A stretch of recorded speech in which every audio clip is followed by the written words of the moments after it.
Next question देखो, इस बार हमने प्रूफ क्या करना है, प्रूफ क्या हमने यही करना है, वेरीफाई करना है।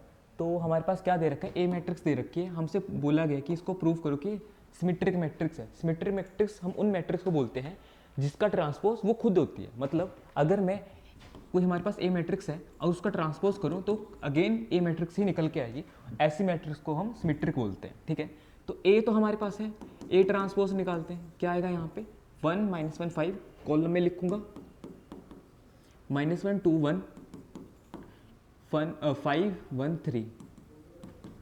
ठीक है, अब यहाँ पे ध्यान दो, ये अगेन वही मैट्रिक्स आ चुकी है।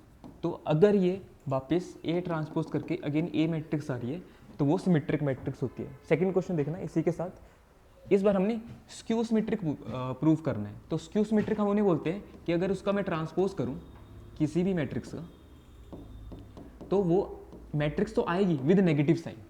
ठीक है, तो इसका ए ट्रांसपोज निकालते हैं सबसे पहले, 0 1 -1, रो में था कॉलम में लिख दिया, -1 0 1 और 1 -1 0।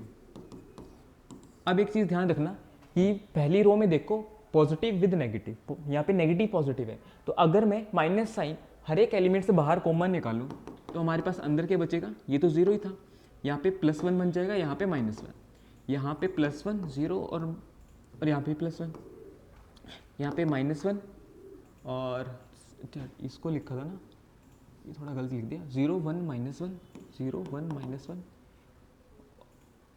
ठीक है, और ये बन जाएगा माइनस, और ठीक है ये बनेगा हमारे पास +1, ये -1 और ये 0। ठीक है, अगर अब यहाँ पे ध्यान पे देखो तो ये मैट्रिक्स और ये मैट्रिक्स बिल्कुल सेम बन चुकी है, कुछ गलती तो नहीं की मैंने। ठीक है, तो 0 1 -1 0 1 -1 -1 0 1 -1 0 1 1 -1 0। ठीक है, तो यहाँ से 0 था, -1 बाहर आया, -1 यहाँ पे, अच्छा यहाँ से माइनस कॉमन निकाला, यहाँ पे माइनस बनेगा 0, यहाँ पे +1 प्लस माइनस और 0। ठीक है, अब चीज़ ध्यान रखो कि ये अगेन वही मैट्रिक्स बन चुकी है।